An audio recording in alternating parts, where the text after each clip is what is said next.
Saudara, ketika seorang pria Kristen ditanya, apakah sebenarnya yang menjadi tujuan kehidupan Kristen? Jawabnya adalah untuk menjadi serupa dengan gambar Yesus Kristus.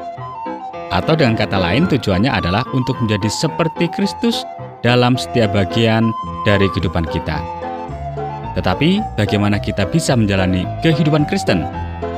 Melalui Sang Pemenang, saya Oti Priambodo bersama dengan Pendeta Eslomanik akan menemani Anda untuk berbincang tentang menjalani kehidupan Kristen.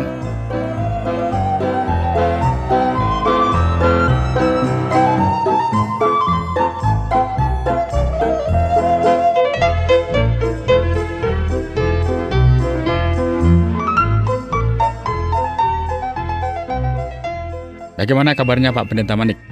Selalu baik, Pak Selalu Oti. baik. Bagaimana Pak Oti sendiri? Kabar baik. Senang kita syukur. bisa berbincang lagi Pak Pendeta Manik. Dan kali ini kita berbicara tentang salah satu pertanyaan yang paling penting yang kita hadapi dalam kaitan dengan hubungan kita secara langsung dengan Allah.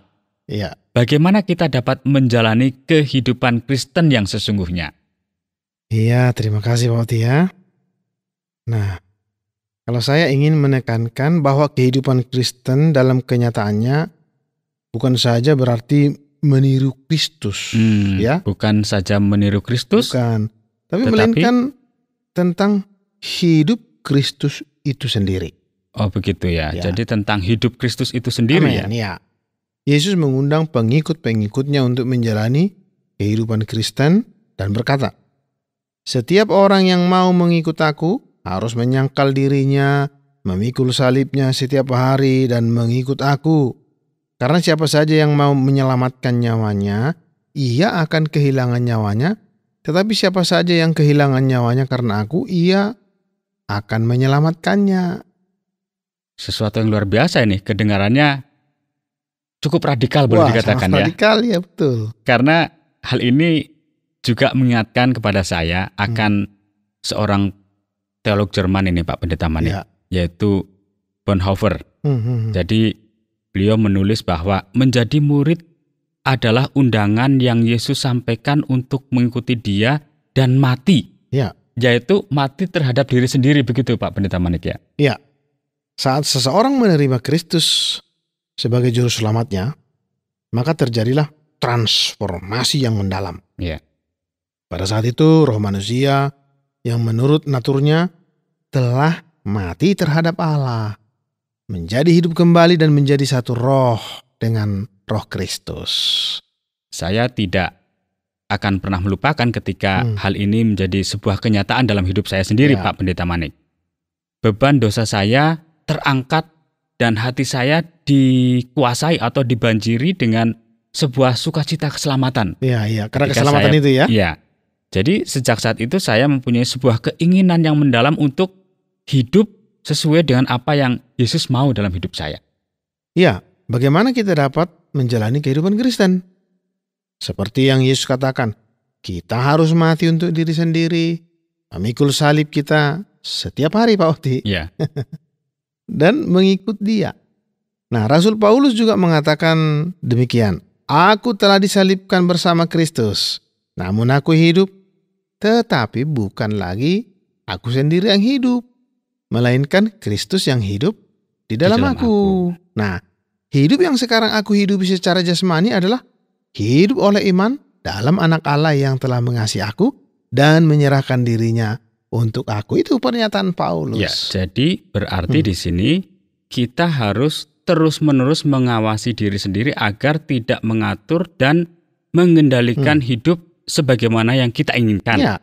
Melainkan sebaliknya Pak Pendeta Manik, bahwa kita harus menyerahkan seluruh hidup di bawah pimpinan Yesus Kristus sebagai Tuhan hidup saya. Begitu ya, seperti yang disampaikan oleh Paulus tadi ya. Iya, nah, itu sangat tepat sekali ya. Itu adalah kunci untuk kehidupan Kristen. Jelas, kunci ya. Kehidupan Kristen adalah kehidupan yang bergantung pada Kristus. Bergantung. Itulah sebabnya doa adalah sangat penting sekali. Nah, setiap hari Allah sedang menunggu Pak Oti ya, menunggu saya, pendengar juga ya. Dia selalu bersedia mendengar doa pada setiap saat sepanjang hari. Yesus adalah manusia doa, dia pendoa ya.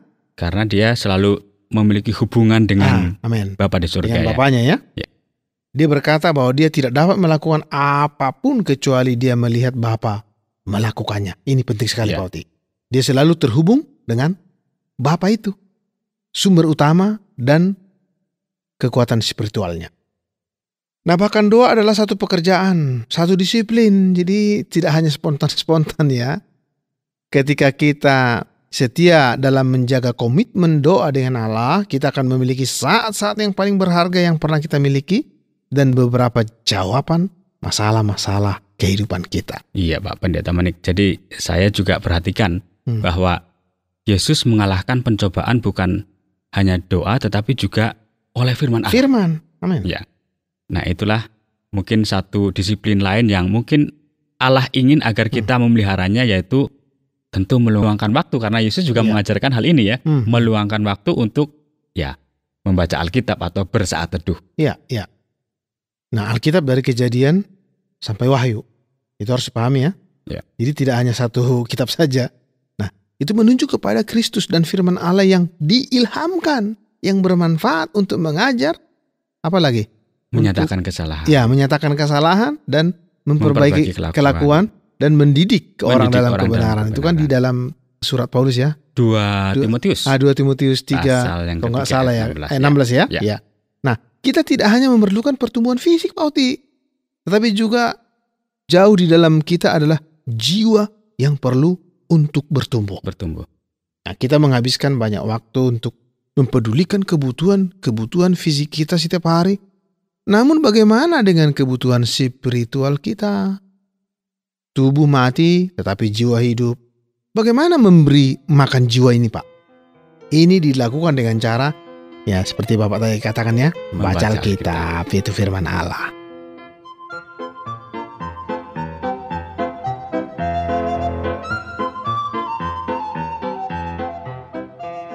Pak Pendeta Manik, sekarang kita kembali berbicara tentang kehidupan yang disiplin ini.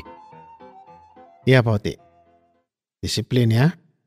Ketika kita membaca kitab-kitab Perjanjian Baru, kita menemukan kata seperti bertarung, bertahan, berlari, bekerja, dan bertekun ya.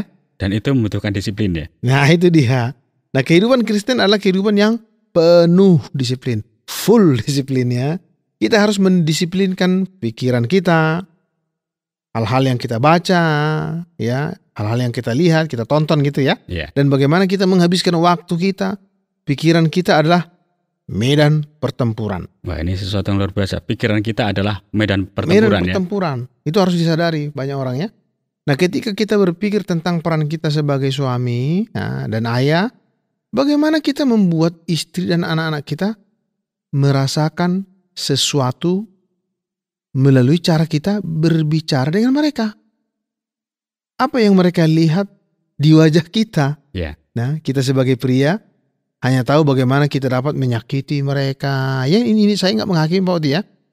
Biasanya seperti itu ya. Tapi ini banyak ya penemuannya, menyakiti mereka dengan kata-kata ya yang kritis, melalui apa lagi? Kemarahan di mata kita.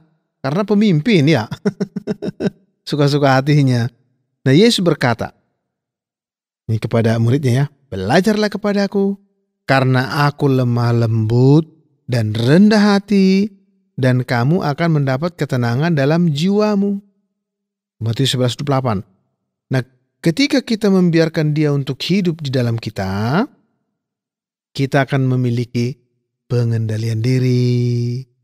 Karena kelemah lembutan adalah pengendalian diri, Pak Oti. Iya, Pak Manik. Pada saat kita sedang berbicara tentang hubungan dalam keluarga ini ya.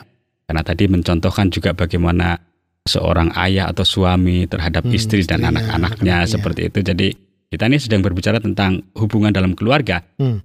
Dan kita juga sedang berbicara tentang sebuah persekutuan Kristen di dalamnya sebenarnya. Iya, saya setuju itu Pak Oti. Ada terlalu banyak orang yang mencoba untuk menjalani kehidupan Kristen mereka dengan cara hidup menyendiri. Itu gak benar ya? Itu. Gak benar. Bagaimana keluarga menyendiri? Kan tidak mungkin ya. Nah, sebagai keluarga kita hidup dalam sebuah persekutuan di dalamnya. Jadi nggak bisa sendiri. Nah, Rasul Paulus dengan jelas memahami pentingnya persekutuan Kristen ini. Nah, ketika ia menulis kepada jemaat di Roma, demikian, sebab aku ingin sekali melihat kamu untuk berbagi karunia rohani supaya kamu dikuatkan, yaitu supaya aku ada di antara kamu dan turut terhibur oleh iman kita bersama. Ya, bersama ya. Nah, baik aku oleh imanmu dan kamu oleh imanku. Ya, jadi di sini kita lihat bahwa persekutuan Kristen juga merupakan sebuah kesaksian begitu Ya, Pak ya, Pendeta Manik, betul ya. Kita bersaksi melalui cara menjalani hidup kita. Ya. Gitu Pak ya. Jika kita menjalani kehidupan yang berubah, di mana Kristus dengan damai sejahteranya, kelembutannya tinggal di dalam kita, pasti orang lain akan tertarik kepada kita, tertarik kepada Paoti ya. Dan mereka akan bertanya tentang rahasianya. Betul. Gitu ya. Kok bisa kan gitu. Nah, disitulah setiap orang memiliki kesempatan untuk bersaksi. Bagi Kristus. Nah, bersaksi di rumah kita, dalam pekerjaan sehari-hari, ya, dalam melakukan pekerjaan yang sangat baik dan sikap yang baik. Kita harus bekerja dengan itu dia, setia. Kita nggak bekerja hanya untuk bos kita, untuk atasan kita, ya. Tetapi untuk Tuhan ya. Amin, iya. Karena hanya kepada Dia kita bertanggung jawab. Alkitab mengatakan bahwa kita adalah utusan Kristus. Kita melihat kemunafikan, ketidakjujuran, nafsu, keegoisan di setiap sisi. Biarkan orang tahu di mana kita berdiri bagi Kristus. Bagikanlah Injil ya. Jalanilah hidup yang bersih, murni, dan sopan. Dan hal-hal seperti inilah yang sebenarnya yang harus dilakukan oleh kita sebagai orang percaya yang diajarkan oleh Yesus itu sendiri. Ya, kan Yesus mengatakan, dalam hal inilah Bapa-Ku dimuliakan. Yaitu, jika kamu berbuah banyak dan dengan demikian kamu menunjukkan bahwa kamu adalah murid-muridku ya. Jelas Pak ya? Ya. Nah, seorang pelatih olahraga terkenal yang melatih banyak tim kejuaraan pernah ditanya, apa yang merupakan hal pertama yang Anda cari dalam seorang pemain? Nah, tanpa ragu-ragu ia menjawab, karakter. Nah, peran Roh Kudus dalam hidup kita adalah untuk membantu kita, membantu pendengar ya, agar dapat menjalani kehidupan kita dengan nilai-nilai Kristus dan menjadi pria yang memiliki integritas dan karakter moral. Baik Pak Pendeta Manik. Ya. Terima kasih banyak untuk perbincangan kali ini. Kiranya hal ini akan bermanfaat juga bagi setiap pendengar program Sang Pemenang.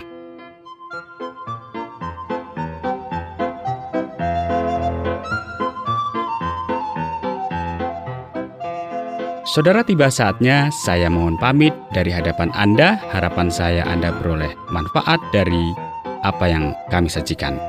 Bila Anda ingin menanggapi acara ini, kirimkan surat Anda ke acara Sang Pemenang, Tromol Pos 261, Batu 65302, atau SMS ke 081 333 777 386. Tuhan Yesus memberkati.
Terima kasih Anda sudah mengikuti program kami. Jika Anda diberkati, jangan lupa like, komen, dan share supaya Anda tidak ketinggalan setiap program terbaru kami.